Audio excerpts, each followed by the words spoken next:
Hello my future doctors, कैसे हैं आप लोग। आई होप कि बहुत अच्छे होंगे दोस्तों, और अच्छा रहना भी चाहिए। दोस्तों आज का ये अपडेट बहुत ही इंपॉर्टेंट है आप लोगों के लिए, क्योंकि इस अपडेट में आपको जनरली ये पता चलेगा कि क्या एग्जाम कैंसिल होगा या फिर नहीं होगा, क्योंकि काउंसलिंग तो अभी तक कुछ अपडेट आया नहीं है। हो सके तो देखिए इस वीक में अपडेट आ जाए, लेकिन इससे पहले आपकी जो है वो फिर से एनटीए के द्वारा बहुत सारी याचिकाओं को सुना जाएगा जो उन्होंने दायर की है। भैया ऐसे देखा जाए तो मैं अभी के अकॉर्डिंग मैं बात कहूँ कि ये जो रिसेंट न्यूज़ है ये इस पे है, क्योंकि आपको 18 जुलाई को फिर से सुप्रीम कोर्ट में सुनवाई होगी एनटीए ने जो पिटीशन दायर किया है उसको लेके। और सुप्रीम कोर्ट ने यह भी कहा है कि जहां जहां जितने भी हाई कोर्ट में एनटीए से रिलेटेड दाखिल की गई याचिकाएं हैं उसे ट्रांसफर की जाए, यानी सुप्रीम कोर्ट उसे मंगाना चाह रही है। इससे पहले 20 जून को सुनवाई हुई थी, यानी लगातार ये चीजें चल रही हैं अभी कि अभी क्या होगा इसके बारे में फाइनली कुछ डिसीजन नहीं लिया गया है। आई होप कि ये जो 18 जुलाई को सुनवाई होने वाली है सुप्रीम कोर्ट में, इससे आपको कुछ न कुछ जरूर पता चले कि भैया एग्जाम कैंसिल होगा या फिर नहीं होगा, और नहीं होगा तो फिर क्या काउंसलिंग की प्रक्रियाएं कैसे हैं। शायद इन्हीं सब वजहों के कारण से काउंसलिंग के प्रोसेस में अभी तक थोड़ी देरी हो रही है। दोस्तों बताते चले कि अभी जो प्रोटेस्ट है लगातार चल रहा है एग्जाम कैंसिलेशन को लेके। बहुत सारे स्टूडेंट ये प्रोटेस्ट कर रहे हैं कि एग्जाम कैंसिल हो, एग्जाम कैंसिल हो, ये एग्जाम फिर से हो। इसी को लेके एनटीए ने पिटीशन दिया था और इसको लेके 18 जुलाई को सुनवाई होगी। लेकिन इसके साथ साथ कुछ ऐसे भी बच्चे हैं जो चाहते हैं कि एग्जाम कैंसिल नहीं हो। मैंने इन सब बारे में बहुत सारी बातें कर रखी हैं अपने प्रीवियस वीडियो में। आज के मेन मुद्दे में मैं आपसे ये बात करना चाहता हूँ कि अभी तक पूरा नीट एग्जाम को लेके, नीट यूजी को लेके जो घटनाएं हुई हैं उसे थोड़ा सा आप अवगत होइए कि क्या क्या हुआ है। हम लोग सभी को जानते हैं कि 5 मई को, इट्स मीन 5 मई को आपका एग्जामिनेशन हुआ, नीट यूजी एग्जाम कंडक्ट किया गया। 6 मई को पेपर लीक के बारे में बातें आई, लेकिन एनटीए यहां पर इस बात से इनकार कर दी।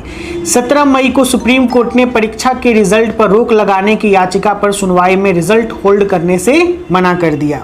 यानी यहां पर जैसे बातें कही गई कि रिजल्ट होल्ड हो जाए, तो इसे सुप्रीम कोर्ट ने मना कर दिया कि नहीं, रिजल्ट होल्ड नहीं होगा। 1 जून को नीट यूजी पेपर लीक और एग्जाम में गड़बड़ियों के खिलाफ एससी में याचिका दाखिल हुई, यानी सुप्रीम कोर्ट में पिटीशन दायर किया गया। 4 जून नीट यूजी का रिजल्ट आया, 67 स्टूडेंट को ऑल इंडिया रैंक 1 मिला। बहुत बड़ी बात हुई, बहुत बड़ा कंट्रोवर्शियल मुद्दा बन गया ये। 8 जून एक ही सेंटर में 6 टॉपर्स 719 718 नंबर मिले, यानी 718 से 719 नंबर मिले उन लोगों को। ग्रेस मार्क्स के खिलाफ देश भर में विरोध प्रदर्शन हुए। यहां पर एनटीए ने प्रेस कॉन्फ्रेंस कर जांच के लिए पैनल को गठन का ऐलान किया, यानी एनटीए खुद से अपने पैनल को बनाई और कही कि मैं एक कमेटी तैयार कर रहा हूं जहां पे जांच वाच किया जाएगा, यानी जो भी प्रॉब्लम्स है, जो भी खामियां हैं उसको देखा जाएगा, उसे ठीक किया जाएगा। 9 जून को एनटीए की ग्रेस मार्क्स पॉलिसी के खिलाफ सुप्रीम कोर्ट में याचिका दायर की गई। काउंसलिंग पर रोक, री एग्जाम की मांग उठी, यानी काउंसलिंग पर रोक लगाने का और फिर से री एग्जाम होना। 12 जून नीट यूजी एग्जाम विवाद का जांच हाई कोर्ट के रिटायर्ड जजों के बेंच से कराने की मांग हुई। 13 जून को एससी में ग्रेस मार्क्स को लेकर सुनवाई हुई। एनटीए ने 1563 कैंडिडेट के लिए 23 जून को दोबारा एग्जाम कंडक्ट करवाने की घोषणा की, यानी री एग्जाम होगा लेकिन टोटल स्टूडेंट का नहीं, जिनको ग्रेस मार्क्स मिलने वाला था उनको ग्रेस मार्क्स को खारिज करके उनको फिर से एग्जाम को कंडक्ट करवाया गया। दोस्तों इसके साथ साथ 15 जून बिहार में ईओयू ने पेपर लीक केस में 3 जिलों से सॉल्वर गैंग से जुड़े 19 लोगों को गिरफ्तार किया। 16 जून को शिक्षा मंत्री ने माना कि एनटीए से गड़बड़ी हुई है। उन्होंने कहा कि एनटीए में सुधार की जरूरत है और किसी भी गुनाहगार को बख्शा नहीं जाएगा, शिक्षा मंत्री हमारे धर्मेंद्र प्रधान जी ने कहा। 18 जून एससी में ग्रेस मार्क्स से जुड़ी तीसरी याचिका सुनवाई हुई। कोर्ट ने एनटीए को नोटिस भेजा और कहा अगर 0.001% भी लापरवाही हुई है तो उसे पूरी तरह निपटा जाना चाहिए, यानी खामी को बर्दाश्त नहीं किया जाएगा। 19 जून एससी ने सीबीआई जांच को लेकर कोई आदेश नहीं दिया और 20 जून को मेघालय के कैंडिडेट ने टाइम लॉस की वजह से 1563 कैंडिडेट के साथ री एग्जाम में शामिल होने के लिए याचिका दायर की।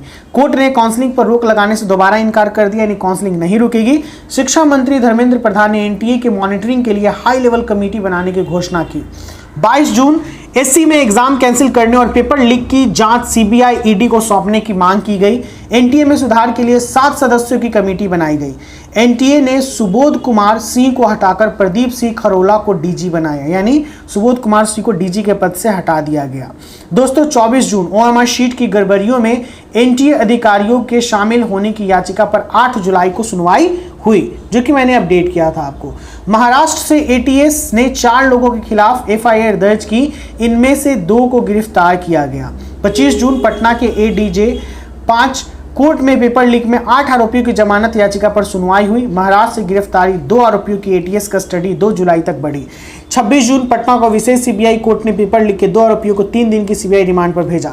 दोस्तों अभी यहां से लेके आगे तक यानी लगातार कुछ न कुछ चीजें अपडेट में आई कि ये गिरफ्तार हुए, वो गिरफ्तार हुए, यानी बहुत ही फास्ट ट्रैक पे ट्रायल को चलाया गया जो नीट यूजी का एग्जामिनेशन था। आगे मैं अपडेट करते चलूं। दोस्तों 1 जुलाई एससी में ओएमआर शीट में गड़बड़ी में एनटीए अधिकारियों की भूमिका से जुड़ी याचिकाएं पर सुनवाई हुई। एससी में रीनीट के खिलाफ 5 कैंडिडेट ने याचिका दायर की थी। 2 जुलाई देश भर में एनटीए के खिलाफ विरोध प्रदर्शन हुए। राहुल गांधी ने नीट पर चर्चा को लेकर प्रधानमंत्री को चिट्ठी लिखी।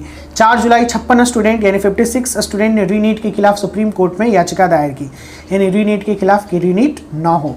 5 जुलाई एनटीए ने एससी में कहा कि सिर्फ गोधरा और पटना से पेपर लीक जैसी घटनाएं सामने हैं, ऐसे में सभी स्टूडेंट के लिए पेपर कैंसिल नहीं करना चाहिए। ये भी बात मैंने कहा कि सब जगह स्टूडेंट दिए हैं तो फिर से पेपर लीक का मामला अगर सभी जगहों से आता है तो फिर ये बनता है, लेकिन अगर सब जगह पे नहीं आया है तो फिर और सब स्टूडेंट जिन्होंने मेरिट से पास किया है उनके लिए तो मुश्किल वाली बात बनती है ना। 8 जुलाई एससी में नीट मामले में सुनवाई की। केंद्र सरकार एनटीए सीबीआई और रीटेस्ट की मांग कर रहे कैंडिडेट से 10 जुलाई तक जवाब मांगे, यानी 10 जुलाई तक। 10 जुलाई केंद्र सरकार एनटीए और सीबीआई ने एससी को हलफनामा सौंपा। 11 जुलाई नीट मामले में सुनवाई की डेट आगे बढ़ा दी गई। अगली सुनवाई 18 जुलाई को होगी, जो मैंने अभी बताया आपको। 12 जुलाई पटना हाईकोर्ट में 13 आरोपियों की कस्टडी सीबीआई को सौंपी गई। यही बात है अभी तक जो चल रही है। 15 जुलाई एससी ने एनटीए की मांग पर हाईकोर्ट के सभी मामले सुप्रीम कोर्ट में ट्रांसफर करने के लिए नोटिस जारी कर दिया। ये सबसे बहुत बड़ी अपडेट है अभी तक में, जो मैंने आपको कल तक का, क्योंकि आज है 16 जुलाई, कल तक के अपडेट को मैंने दे दिया। 18 जुलाई को आपका जो होगा वो फिर से सुनवाई होगी और उसी में बताया जाएगा कि आपका रीनीट होगा या नहीं होगा, काउंसलिंग के क्या प्रोसेस हैं। ऐसे तो देखिए एससी ने काउंसलिंग के बारे में बात कह दी कि काउंसलिंग की प्रक्रियाएं चलेंगी, लेकिन अगर कहीं रीनीट हो जाता है फिर से तो ये तो सब धरा का धरा रह जाएगा। इसीलिए आपकी काउंसलिंग प्रक्रिया अभी लेट हो रही हैं, तो घबराइए नहीं, बस कुछ दिनों में आपको ये बात पता चल जाएगी कि आपकी काउंसलिंग स्टार्ट होगी नहीं होगी, कैसे होगी, रीनीट होगा या नहीं होगा। मेरे चैनल पर हमेशा बने रहने के लिए चैनल को सब्सक्राइब जरूर करें। वीडियो अगर पसंद आए, भाई का मेहनत पसंद आए तो लाइक कर दे। अगर आपको काउंसलिंग से रिलेटेड कोई भी दिक्कतें आ रही हैं तो हमसे कंसल्ट कर सकते हैं कि रीजनेबल प्राइस पर हम लोग काउंसलिंग कराते हैं। बहुत जल्द मिलते हैं नेक्स्ट वीडियो के साथ और न्यू अपडेट के साथ। Bye bye, take care, see you soon.